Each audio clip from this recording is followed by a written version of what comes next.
The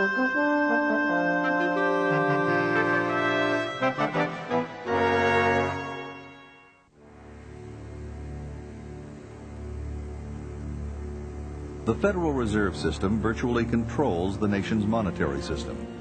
Yet it is accountable to no one.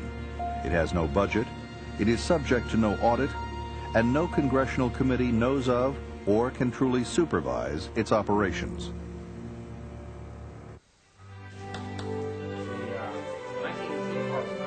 These are the words of the late Professor Murray N. Rothbard, economist and academic of the Ludwig von Mises Institute.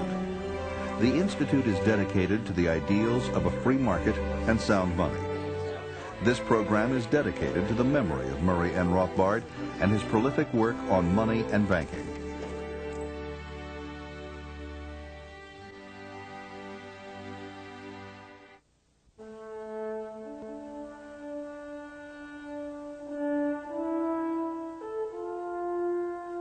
For more than 20 years, the living standards of middle-class Americans have steadily declined. Incomes have remained flat or fallen, and the opportunities and security we once took for granted have begun to fade. For most families, one income no longer pays the bills. It requires two or more incomes to afford a home, pay medical and childcare expenses, and put children through school. Unless present trends change, young workers are unlikely to ever live as well as their parents. Good jobs with a future are harder to come by. Education doesn't count for what it once did. Taxes continue to rise, while Social Security is going bankrupt. Private pensions are no longer reliable. Economic volatility and uncertainty are on the rise. Politicians espouse numerous theories about the cause of this country's economic woes. Seldom, however, do these officials look below the surface. The roots of our economic ills can be traced to central banking and our present monetary system. The Federal Reserve claims to manage our money. Instead, it makes our money worth less and less every day. It has generated continuous and worsening business cycles and lowered our living standards. It's really no different from a burglar in your house wanting to steal your money. That's what the Federal Reserve does. It depreciates your savings, it takes away your economic security, and it ought to be treated as an institution that does that rather than something of alleged benefit. Money is supposed to serve as a reliable standard of economic value, not a source of instability. Until we restore sound money and take away the government's ability to debase it, we have little hope of restoring the freedom and prosperity that made America great. And we really have a choice of what we want in money. Do we want money that's going to be losing its value every year, or do we want money that's going to be gaining in value? If you are happy with your money losing value, then you want the present system. If you want money to increase in value, then you want a gold standard. What is money? As the good that makes exchange possible, it's the foundation of every economic activity. In the earliest times, people traded goods and services directly. This form of exchange is known as barter. That is, if a fishing tribe desired to have maybe wheat, which they themselves did not produce, they would seek out other individuals that produced wheat, and then they would exchange their fish. But barter had limitations in the marketplace. Well, actually, people perceived pretty quickly problems with that direct exchange. If you wanted, for example, fish, and you had wheat, but the people who had fish didn't desire the wheat, you were stuck, okay? Unless you went out and found some other good, possibly berries, that everyone in that society consumed.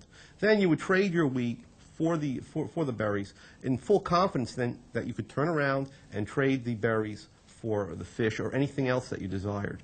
Eventually, the most widely accepted goods in a society became valued for their use in indirect exchange. Money is simply another name for the most generally accepted medium of exchange.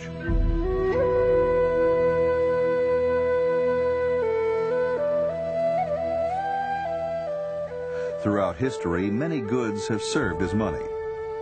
Feathers from the Quetzal bird were used for exchange by the Mayan Indians up to the 15th century in Central America. Tea leaves compressed into bricks were traded in East Asia through the 1800s. Wampum shells were money to North American Indians, while early American colonists traded beaver pelts, which had a high value both at home and abroad. Metal coins first emerged in Greece and Asia Minor during the 7th century BC. Gold and silver were valued for their use and beauty in jewelry and the decorative arts. They were durable, easily divisible, and limited in supply. These precious metals also had a high value-to-weight ratio, making them easily transportable. You might think back, or we can think back to a time when iron was used as money, for example, in Africa. But imagine going into Sears Roebuck and trying to purchase, let's say, a lawnmower for $350. That would take a ton of iron, whereas it would only take an ounce of gold. In 1536, less than 50 years after Christopher Columbus set foot on American soil, a Spanish mint in Mexico City struck the first coins made in the New World. These silver coins eventually found their way into the British colonies. Great Britain's mercantilist policies deliberately tried to keep precious metals out of America, so the Spanish milled dollar became the unofficial currency. It was often divided into 8 pieces for smaller transactions, hence the term pieces of 8, with 1/4 of the coin being 2 bits. In 1792, Thomas Jefferson adopted the dollar as this country's official monetary unit. He looked around, he investigated to see what were the American people using as money, and that was the dollar. And so that's why that dollar became the standard of the United States. And we went onto a gold and silver standard and started minting gold coins with the American Eagle, $10 gold coin. Jefferson, in particular, spoke eloquently of the dangers of paper money. During the War for Independence, the Continental Congress printed vast sums of paper money out of thin air to finance the Army. The diluted money supply naturally depreciated to almost nothing, leading to the phrase, "not worth a Continental." The people who held on to these notes, who tended to be patriotic Americans, concerned about, wanted America to be free of British control, lost everything. Whereas the Tories, who wanted nothing to do with this American government money and immediately got rid of it, were benefited. And Peloton Webster, the first American economist, and others who looked at this saw that this paper money, unbacked by gold, was extremely dangerous. As early as the 16th century in Europe, goldsmiths stored gold coins for their customers for a fee and issued receipts for the gold to the depositor. Thus began the use of paper as money. In other words, if you came in and deposited 10 ounces of gold for safekeeping, you got back receipts in the amount of 10 gold ounces. Okay? And those receipts entitled you to instantaneously redeem that gold.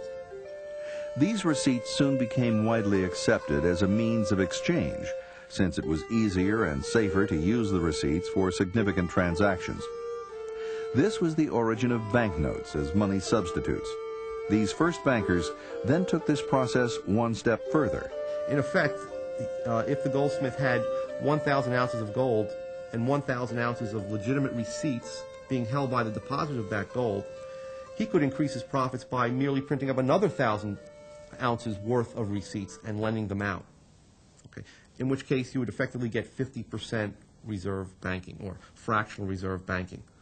Only a fraction, 50% of the receipts were now backed by gold.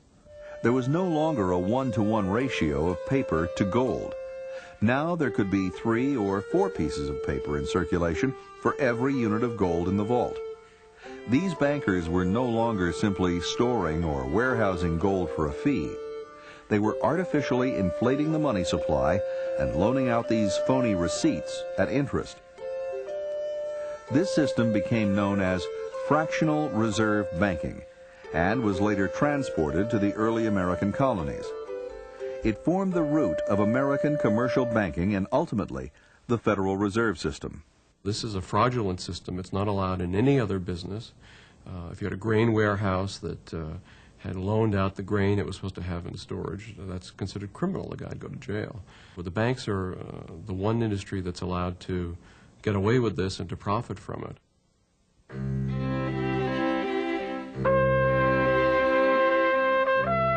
Alexander Hamilton became the first Treasury Secretary, and in 1791 set up the first Bank of the United States as America's central bank to expand the supply of paper money for the benefit of the government and the commercial banks. Alexander Hamilton believed in a strong central government, and he saw a central bank as one of the means by which the government could be centralized and by which its power could be expressed. Thomas Jefferson opposed this view. He saw a central bank as an undemocratic tool of the northeastern banking establishment. It was dismantled after 20 years. Jefferson was an opponent of a strong central government, and at all costs wanted to remove the central bank. In 1816, the federal government made another attempt to set up an inflationary central bank. But this second Bank of the United States was denounced by President Andrew Jackson as a monster bank for benefiting a few at the expense of many. They inflated the money supply, which brought about a boom initially, that is prosperity to the country, followed by a bust. When they stopped inflating the money supply, many businesses that had depended on the low interest rates that were introduced or induced by the initial inflation went out of business. Jackson succeeded in abolishing the second central bank in 1836. But by then, speculators had set up hundreds of new private banks with little or no gold to back the notes they issued. The nation's monetary system became more stable when the United States introduced a gold standard in 1834. The dollar was worth approximately 1/20th of an ounce of gold. The gold standard was understood by the Founding Fathers, by Andrew Jackson and others, as being a money of the people. That is, it was a hard money, a money that could not be tampered with, that could not be inflated to permit government expenditures skyrocketing. But by 1862, Abraham Lincoln needed to fund his invasion of the South. So once again, the government began to print up paper money. Basically, the United States went off the gold standard in order to finance the Civil War. Okay. And you'll find in history that almost every large war, every major war, has involved a departure from the gold standard, because the gold standard puts strict limits on government financing. Lincoln's notes became known as greenbacks because they were printed in green ink rather than the usual black ink on the reverse side. These so-called fiat notes were deemed legal tender by the government, but they were not redeemable in gold. Lincoln, under cover of war, issued tremendous numbers of greenbacks. Gold was still circulating, but people were forced to accept these greenbacks as if they were at par with gold. The government's power to print unbacked paper notes would later become the pillar of the Federal Reserve System.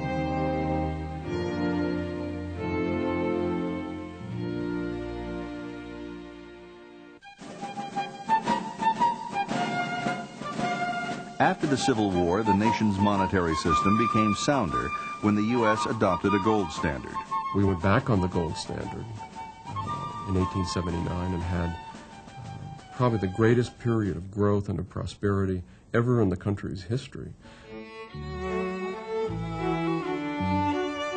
For nearly 20 years, the total output of goods and services grew at an unprecedented rate of 4% per year. The reason being that with a sound money and without the ability to manipulate the interest rate, we had a lot of genuine saving and investment, which then led to more capital goods and higher labor productivity in the United States.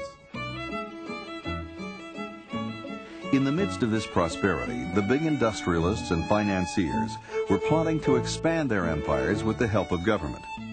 With the passage of the Interstate Commerce Act of 1887, the large railroads succeeded in blocking their smaller competitors through regulation.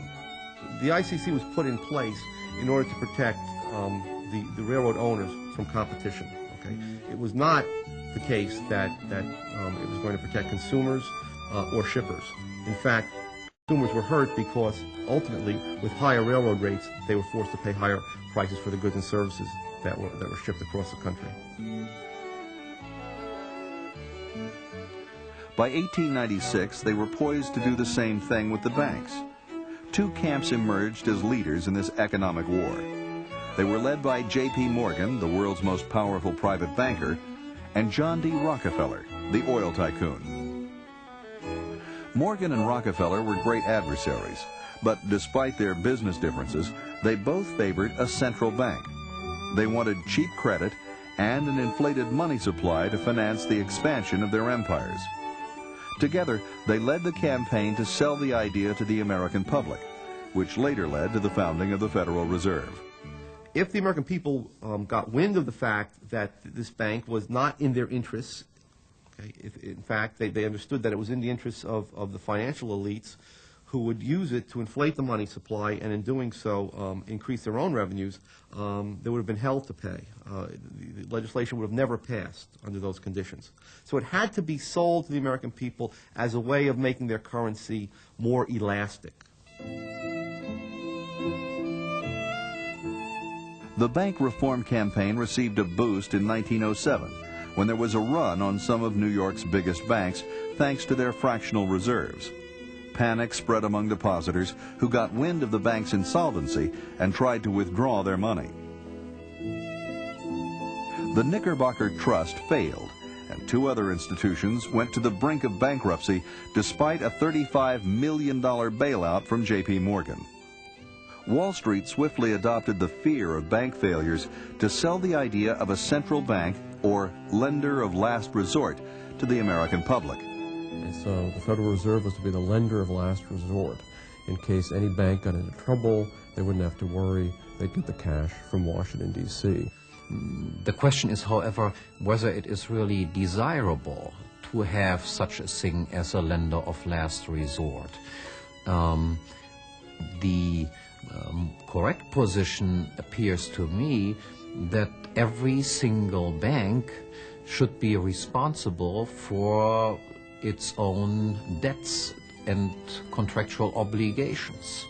And if banks, through imprudent policy, then go bankrupt, this should not be considered a bad thing, but in fact considered to be a magnificent thing, because bankruptcies, the danger of bankruptcies, is precisely what makes banks adhere to sound policies. Bank runs and failures continued at an alarming rate.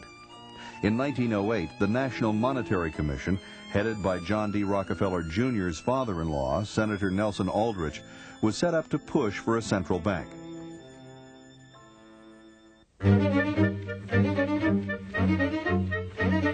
In November of 1910, under the guise of a duck hunting trip, 6 men took a secret train ride to an exclusive private club on Jekyll Island, Georgia, to write a central banking act.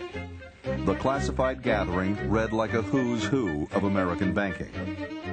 There were 2 Rockefeller men, Aldrich and Frank Vanderlip of the National City Bank of New York, 2 Morgan men, Henry P. Davidson from Morgan Bank and Charles D. Norton, president of Morgan's First National Bank of New York, Paul Warburg, a Kuhn Loeb partner, and Assistant Treasury Secretary A. P. Andrew, who was friendly to both camps. They spent a week at the luxurious club as Morgan's guests, crafting the proposals that would form the basis of the Federal Reserve System. It would be 3 years before their vision was realized.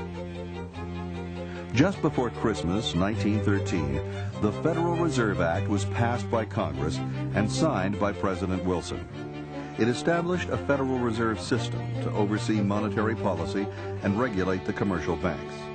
It's no coincidence that the Federal Reserve System was established by the Wilson administration.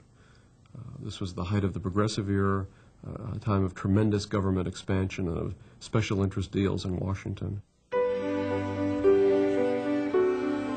There are 12 regional reserve banks concentrated in the East and the Midwest. The Board of Governors of the Federal Reserve controls and coordinates their activities. The board is made up of 7 members appointed by the president. Even though there were 12 regional banks, Wall Street soon ran the show. As president of the New York Fed, Morgan protege Benjamin Strong seized control of the board's open market committee operations. Strong would remain the dominant force at the Fed until his death in 1928. The Federal Open Market Committee, now based in Washington, directs the Fed's most important instrument of monetary policy, the purchase and sale of government securities on the open market. To increase the supply of money and credit, that is, to inflate, the Fed buys government securities from a few hand-picked firms with newly created money. To tighten money and credit, the Fed sells securities. In this, it can act on its own discretion. Every government wants the ability to create new money. Okay? It's an alternative to raising taxes. Taxes, as we said, when they're raised, tend to evoke a lot of resistance among the public. It's much less painless to increase the money supply. The effects, the negative effects, don't occur until 6 months, a year, 2 years later, at which time the increasing prices can be blamed on other factors, the weather, speculators, and so on.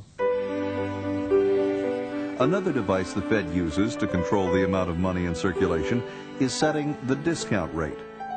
This is the interest rate charged to member banks when they borrow short-term from the so-called discount window. If the Fed lowers the discount rate for its loans, commercial banks will likely borrow more from the Fed. This increases the amount of funds banks have to lend. Bank credit thus becomes cheaper, as reflected in lower interest rates on bank loans and credit cards. The increase in funds available for banks to lend also increases the amount of money in the economy. The Fed can also manipulate the nation's money supply by raising or lowering the reserve requirement. Banks are required to set aside a percentage of their deposits as reserves to meet depositors' demands. When the Fed was established in 1913, it cut reserve requirements in half over the next 4 years, doubling the money supply by the end of World War I. But the Fed's real power lies in its monopoly to create money. Although the U.S. was still on the gold standard in 1913, it was quickly eroded as the Fed continued to expand the money supply. The first step was backing Federal Reserve notes by only 40% in gold, allowing the money supply to be increased 2.5 times. The inflationary effect of fractional reserve banking was also heightened by the central bank. The commercial banks are permitted to create checkbook money on top of Federal Reserve notes. That is to say, the commercial banks are only obliged by law to hold reserves in the form of Federal Reserve notes of 10% to back all demand deposits that they have. 90% of their demand deposits are backed by nothing. The Federal Reserve System adds another inflationary layer to an already unstable banking system. For example, if the central bank has $100 worth of gold reserves in its vaults and a 10% reserve requirement, it can print up $1,000 of new notes and deposits, which become the reserves of the commercial banks. The commercial banks take this $1,000, and if they're required to hold 10% again in reserve, they can multiply the $1,000 into $10,000 through fractional reserve loans.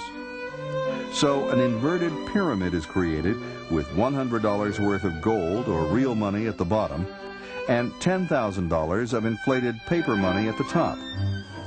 As this $10,000 in new paper money circulates in the economy, it drives prices up, therefore reducing the buying power of ordinary citizens.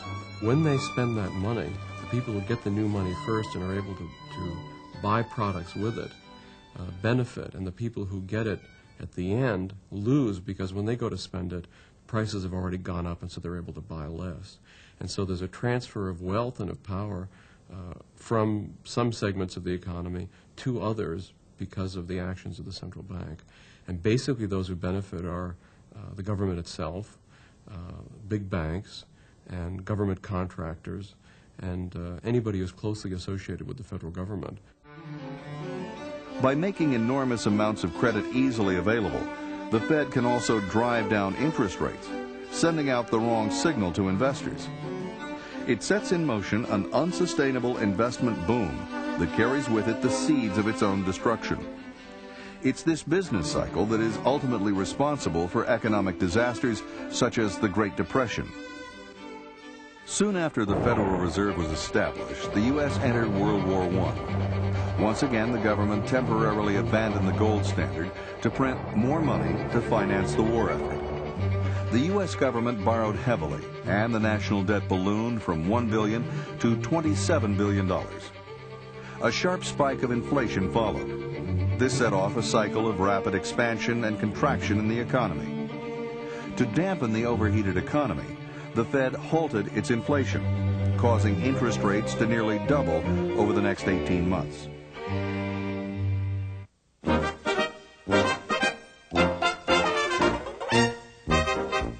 By 1921, the market began to recover. New technology helped to increase productivity. Markets developed for new cars and appliances. The 1920s were a period of extraordinary growth. But behind the scenes, much of this growth was distorted by a Fed-generated inflationary credit expansion. This was the Roaring '20s. This was a period of increasing affluence. That hid the inflation from American economists.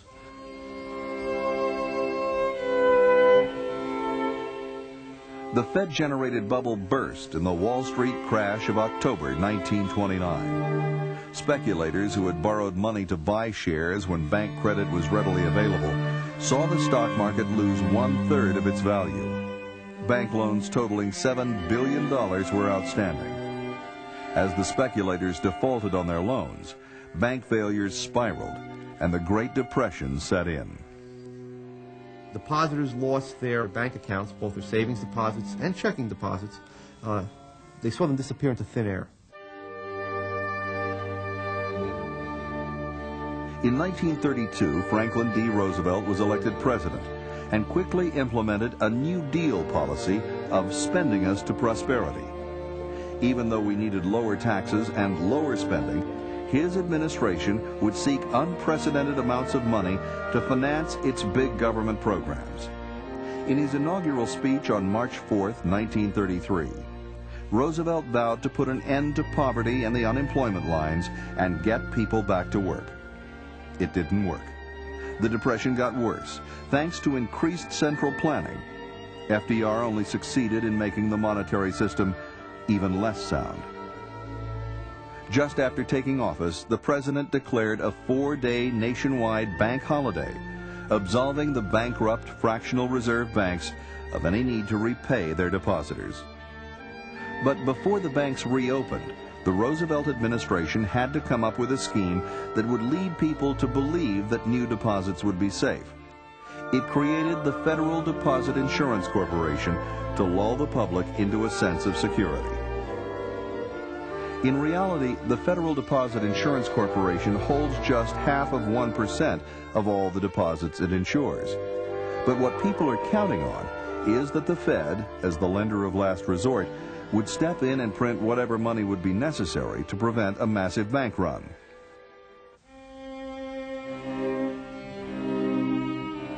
By the mid-1930s, control of the Fed by the New York bankers was drawing to a close. The Morgan era ended when President Roosevelt, who was no friend of the Morgans, appointed Mariner Eccles as its governor. Eccles, a Republican from Utah, moved the activities of the Open Market Committee to Washington.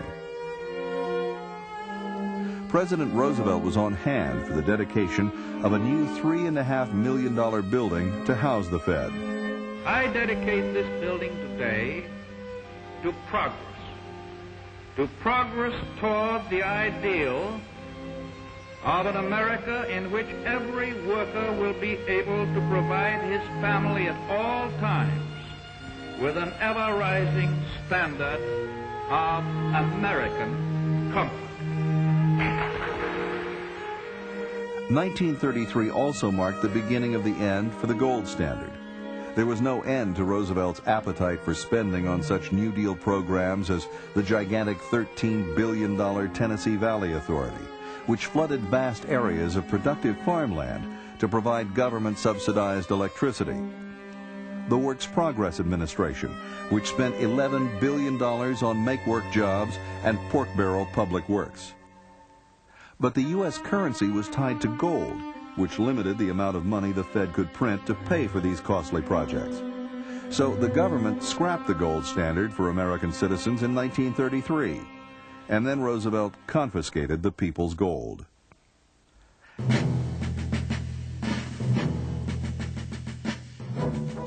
As in World War I, the warring parties in the Second World War abandoned the gold standard to finance the war with central bank-generated inflation. After the war, there was an attempt to use the prestige of the gold standard to establish a global inflationary system. The world's financial leaders met at Bretton Woods in New Hampshire under the direction of the famous economist John Maynard Keynes. Their idea was to set up a new international monetary system that would have both gold and inflation. Under this system, the U.S. dollar would be redeemable in gold, but only for foreign official institutions, central banks and foreign governments, at the rate of $35 per ounce. All other currencies would have fixed exchange rates with the U.S. dollar, and they would be redeemable in U.S. dollars. The New York Times editorialist Henry Hazlitt was one of the first to realize that this semi-gold standard would not succeed.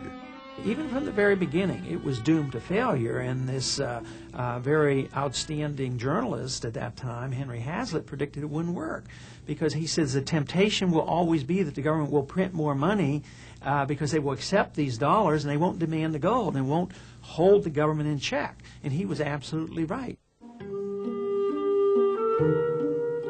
During the 1960s, the U.S. government was trying to meet the cost of massive social welfare programs at home and the Vietnam War abroad. By printing more money, President Lyndon Johnson believed, the U.S. government could accomplish its goals without raising taxes, which may have caused a taxpayer revolt. In other words, it could have both guns and butter.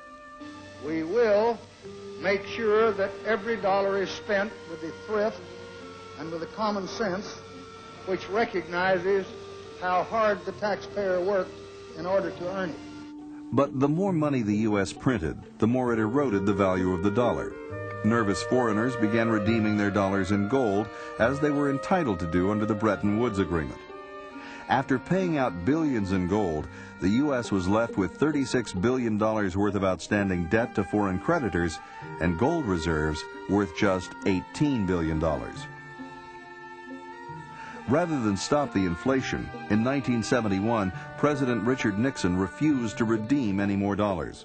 I directed Secretary Connally to suspend temporarily the convertibility of the dollar into gold or other reserve assets, except in amounts and conditions determined to be in the interest of monetary stability and in the best interest of the United States.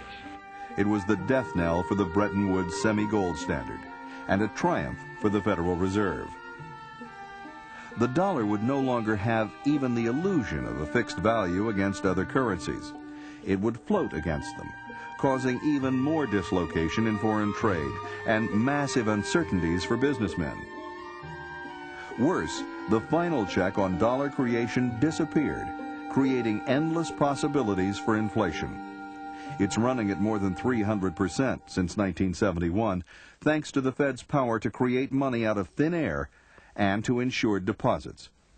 No U.S. federal budget has been balanced since it abandoned the gold standard. I don't think that that's something that enhances the efficiency of our economy. I believe that the best money is a market-determined money, okay, such as we had under the gold standard. In order to get back to a market-determined money, the Fed has to be abolished.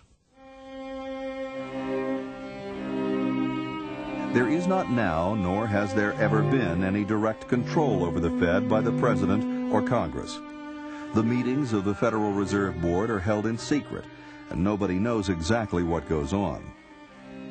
If you watch the business report every night, commentators are constantly speculating about what the Fed might do. All eyes were on Washington today as the Federal Reserve met to decide the future direction of interest rates. Most economists expect the Fed to leave monetary policy unchanged.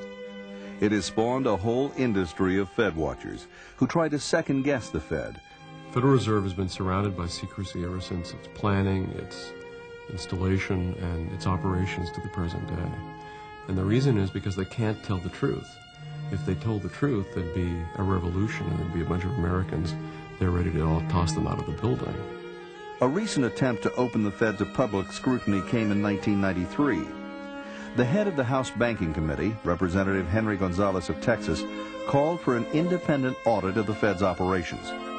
He wanted the proceedings of the Open Market Committee videotaped, with detailed minutes released within a week instead of vague summaries issued several weeks later.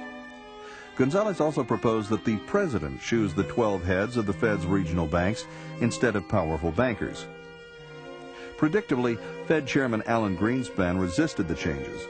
What was surprising was President Bill Clinton's position. He declared the reforms would, quote, run the risk of undermining market confidence in the Fed.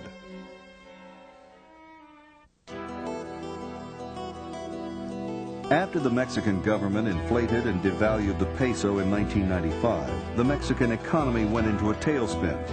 Alan Greenspan lobbied Congress and the Clinton administration for a $52 billion bailout. As it turned out, the Fed's member banks held as much as $26 billion in Mexican debt. With no choice in the matter, American taxpayers and savers paid the bill.